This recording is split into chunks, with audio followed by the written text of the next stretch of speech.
Paz do Senhor, meus irmãos, começando mais um Homens e Mulheres que fizeram história, que marcaram história. E hoje nós vamos falar sobre um homem, ele é bastante conhecido, mas se por acaso você não conhece a história inteira, eu te oriento a pesquisar na internet. Vou falar aqui pouco, porque se eu for contar a história toda dele, seria um vídeo muito longo. E é alguém muito importante para nós protestantes que professamos a fé em Cristo Jesus. Ele é o pai da Reforma Protestante. Hoje nós vamos falar sobre Martinho Lutero. Martinho Lutero era um jovem normal, um menino normal, mas que ele teve ao longo da sua juventude alguns milagres do Senhor com relação à vida dele, né, de não morte. Em uma dessas situações, ele prometeu que se Deus o ajudasse, que se Deus o livrasse daquela situação que a morte era eminente, ele se dedicaria ao monastério, ele se dedicaria a ser um padre.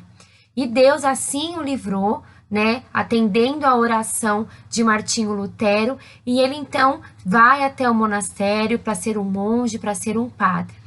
E a história dele nos conta que ele se autoflagelava por se achar muito pecador, e naquela época a Igreja Católica, né, Católica Apostólica Romana, ela vendia indulgências.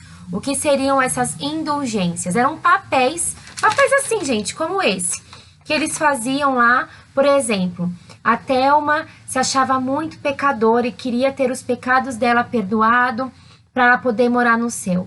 O que a igreja naquela época pregava, ensinava? Olha, você vem aqui, você paga essa indulgência, você paga esse papel e a gente te assegura que os seus pecados estão perdoados e que você vai para o céu.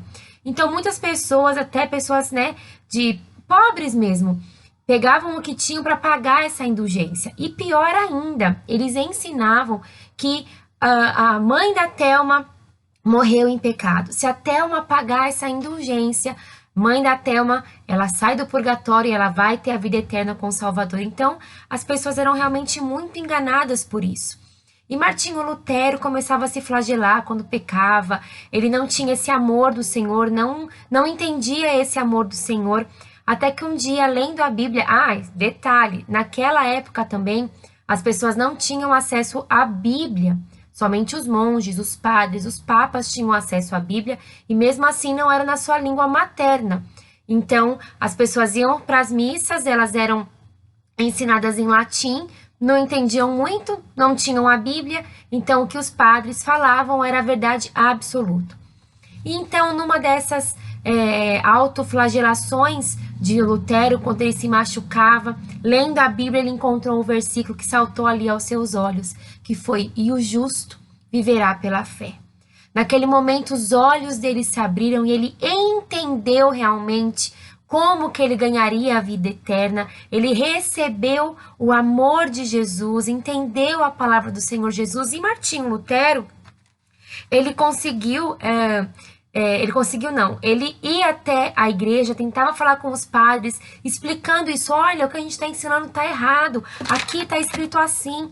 Mas, obviamente, por conta de toda a riqueza da Igreja Católica Apostólica Romana ali, as coisas que ele falava não foram bem vistas.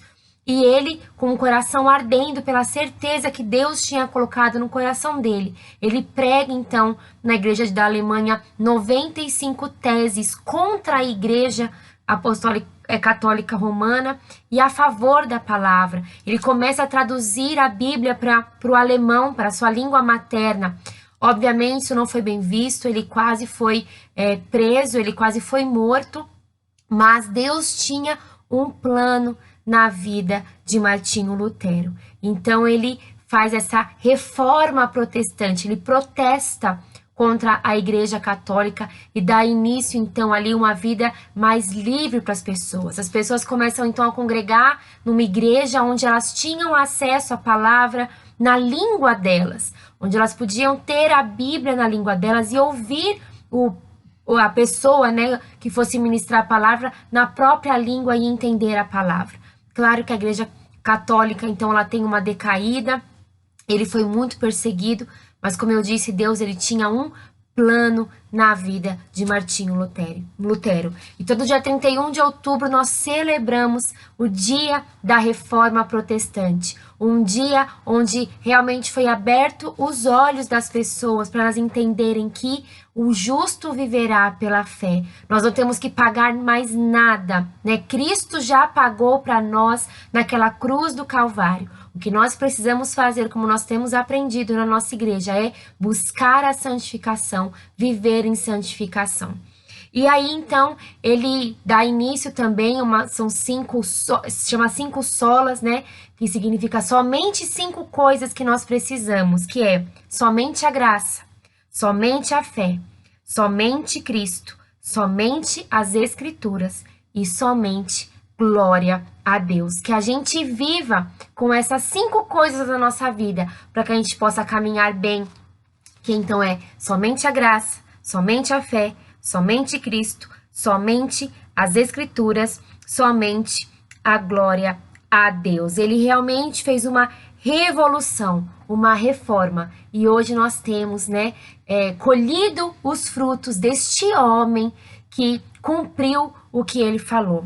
Para nós finalizarmos aqui, meus irmãos, eu quero deixar para vocês um versículo que está na primeira carta de Coríntios, capítulo 16, versículo 13, que diz assim: fiquem alertas, permaneçam firmes na fé e comportem-se como gente do bem, cresçam fortes. Martinho Lutero, quando era ainda um jovem, ele fez uma promessa a Deus. Deus, se o Senhor me livrar dessa morte, dessa tempestade, dessa situação, eu vou servir ao Senhor, eu vou buscar viver uma vida religiosa. Então, nós precisamos, o que nós aprendemos aqui com ele, que nós precisamos cumprir o que nós prometemos, porque muitas vezes nós falamos algumas coisas em oração e nós não cumprimos.